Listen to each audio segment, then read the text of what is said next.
Do a brief countdown. All right. Well, let me go ahead and say thank you for joining us today. For over a year and a half, I've traveled the state in my candidacy for governor of the state of Alabama. It has been a remarkable journey. I've so enjoyed getting to know the people, to be reminded of how great a state we do have, the people, the resources, the resilient spirit of overcoming even tragic experiences to be the champions that we know we are. In other ways, I found out some things that have learned some things that are not very good. I guess I'm running in one way because we need one of us in Montgomery. One of us, I'm talking about the 98% of Alabamians who really don't know what's happening in politics in Montgomery. What goes on behind the scenes or lurking behind the hallways. One of the things I've learned of the inner workings of Montgomery that's caused me some concern is why we've gathered here today. I learned of a grant that was given, multiple grants by ADECA. It was given to an LGBTQ activist organization. It caused questions to raise in my mind, questions of why, how long has this been going on, and how much money have we really given them? Through my layman's investigation, we have found traces of grants to this organization starting back in 2015. Honestly, to answer that question, if I'd been running in 2015, I would have brought it to your attention then.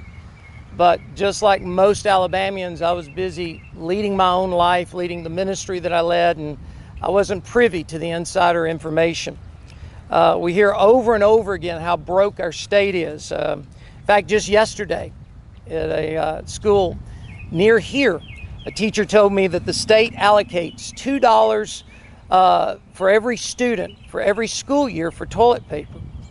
My first thought was, well, you better stay away from the fajitas on Thursday afternoon. But it just reminded me of how education funds are stretched so thin. We have money for, we need money for roads, even for prison overcrowding.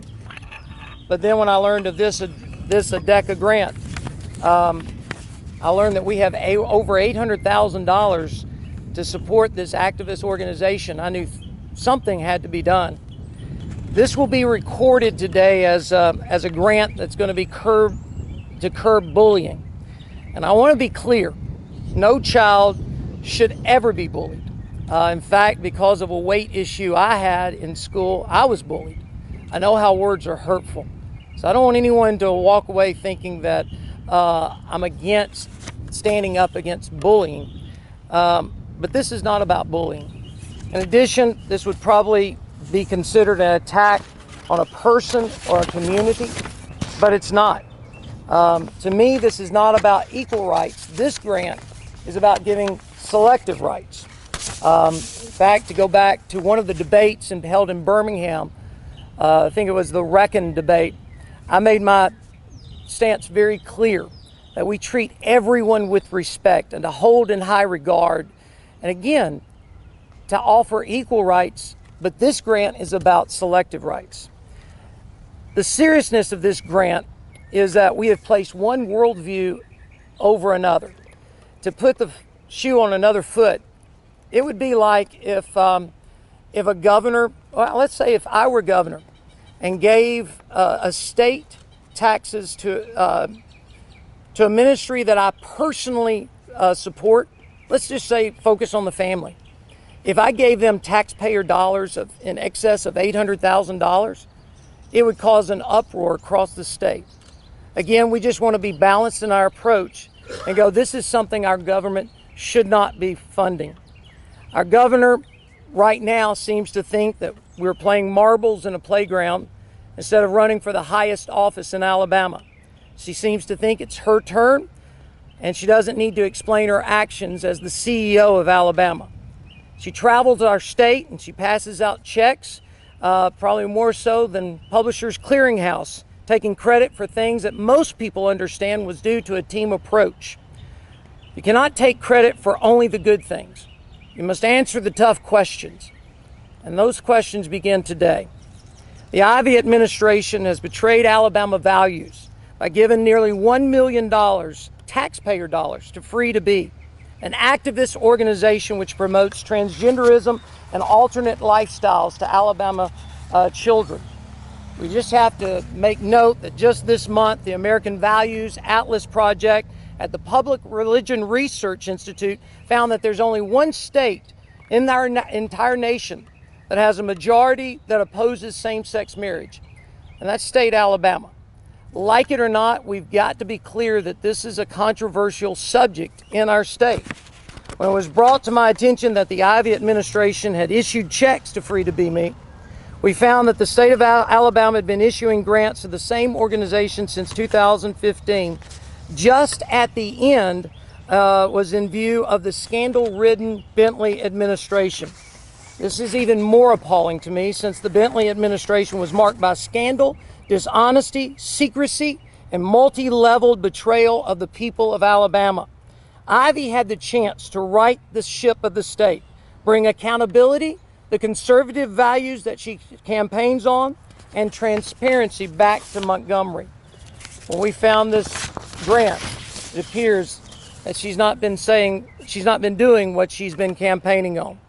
She talks about on her television commercials and announces how she fights for and she's a champion of conservative values for us.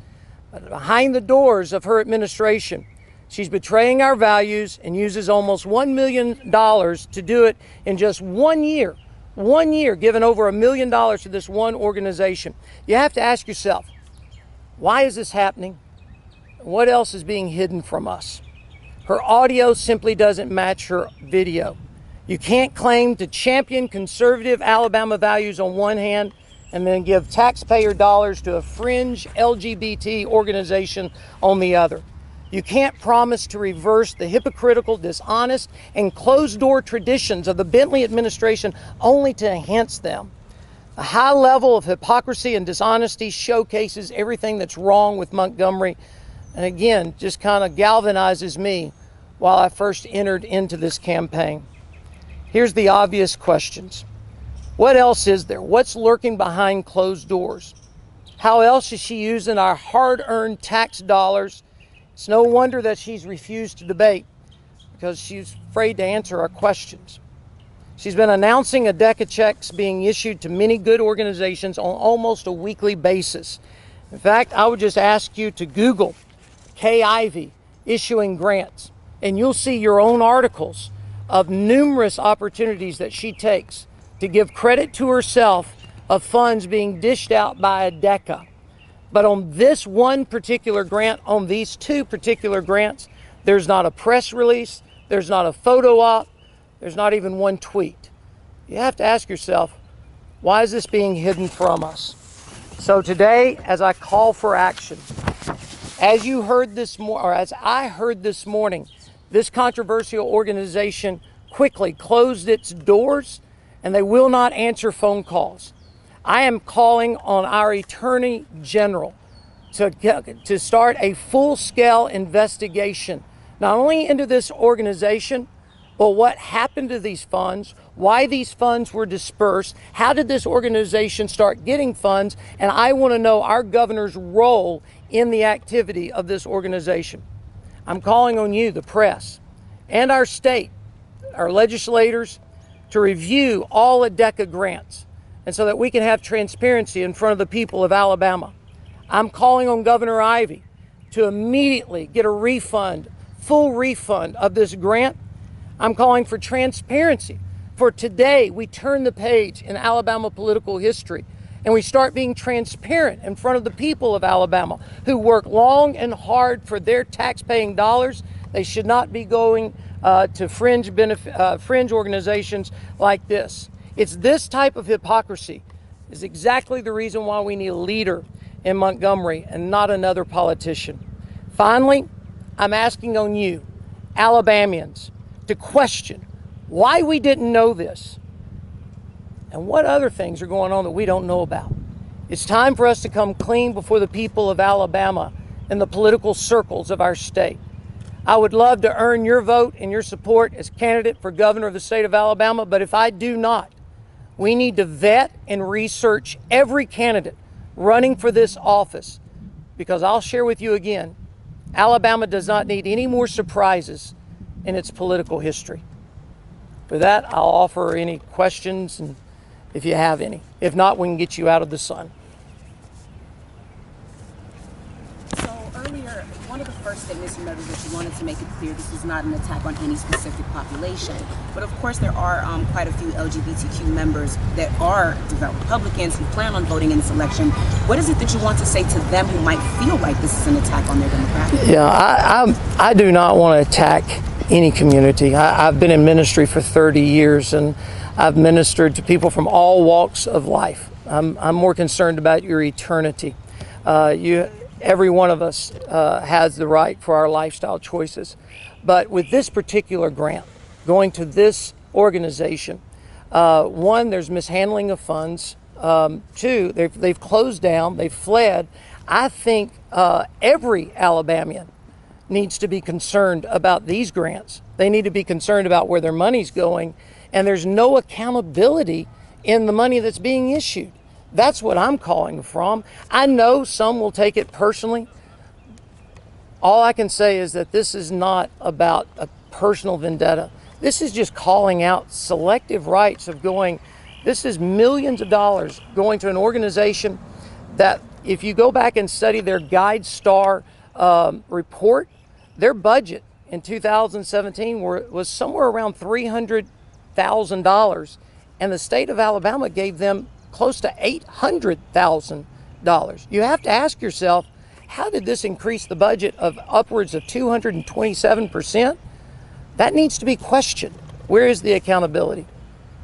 When you were checking into this, did you find out whether or not they did have a bullying program and whether or not this money did indeed go to that program? Yeah, as best as I could find out, it seems to be going to, and again, as a layman's approach, it seems to be going for a few activities. There was things on their website and Facebook page that talked about support groups. Nothing that I saw would ever lead me to believe that they were spending in excess of $500,000 on any program that seems to be relevant on Facebook or their website. If you don't mind, tell us a little bit about your investigation into this matter, kind of what prompted you to get into it and what brought you to it. Sure. Well, and that's, to me, this is my first foray into politics. So I know people, I know leadership, but I'm learning policy like it's drinking water from a fire hydrant. So I'm having to constantly learn how things operate and how things move. And so we were literally going through ADECA grants just to figure out where our taxpayer dollars are going. And to me, if someone like myself can find it, just, I don't want to say by chance, but just doing a little investigation, it leads me to believe the question that I'm asking today: what else is going on? What else is being hidden from the people of Alabama? We deserve the right to know, because this is a very critical election for the future of our state.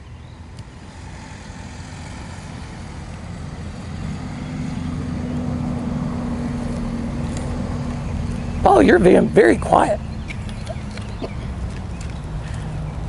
Any other questions? I'll take any of them that you want. And so specifically regarding Governor Ivey, considering that this obviously happened under her tenure, if you will, you're saying you're calling on her to be transparent, but go a little bit more into detail, seeing that she not only is the current governor, but also is an opponent of yours. What exactly do you want to see from her right now? Yeah, well, to me, I go, she is campaigning that she is a champion of conservative values. This grant does not seem to represent the values of Alabamians. And so when I look at this, she had the chance to steady the ship of the state that she tells us about. She fired Governor Bentley's ADECA chairperson. This grant was authorized and signed by her appointed ADECA chairperson.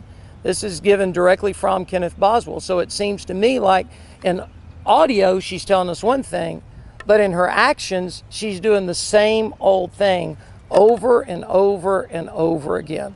This is what we're tired of. We need a new day in Alabama.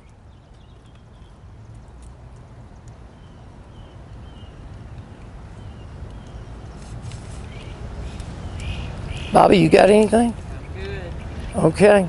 This question is going to be asked. Do you believe that no state funds should be given to any LGBT group? Well, I think what you have to do is equate that on, we have to have accountability for the grants. We started giving to this organization without any accountability whatsoever. We don't know what they're using their money for.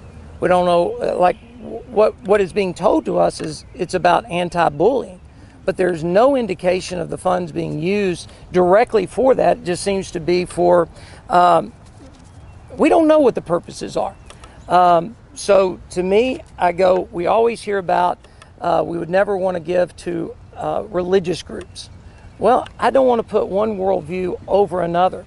So I think to be consistent in my thoughts, if I'm not going to support religious activities, I need to be careful not to support lifestyle activities. We need to keep government in its proper constraints. If those lifestyles are being bullied or in some other way discriminated against, what will your values do to keep that from happening? Yeah, well, like I said earlier, I have been bullied. So I understand how words hurt. We need to do as much as we can inside of the family. And it builds from the family into a community. It builds from the community into charities that are already out there that can be supported by contributions. This is a 501c3 organization that can receive tax-deductible contributions. So if you're receiving tax-deductible contributions, you should be accountable to your donors for doing what you say you're going to do. I lead a 501c, or I did until I stepped down as president and CEO. I understand the concept of leading through contributions. You have to be accountable to those who support you and be able to do this. We never receive state funds to do what we do. I believe there's a different way of doing it. So, but does that mean that you would support a group who was being discriminated against in some form or fashion? Absolutely. They could show you where the money was going to go. Yeah, I will support any opportunity out there to stop the bullying that seems to be going on.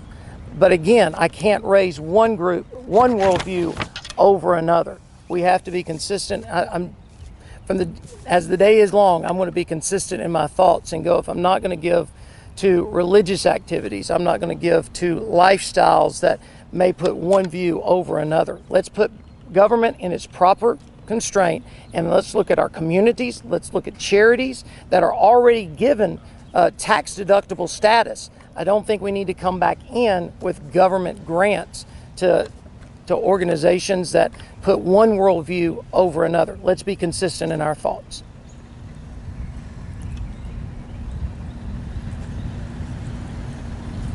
Thank y'all for giving me your time. Bobby, I hope you get in and out of all this. And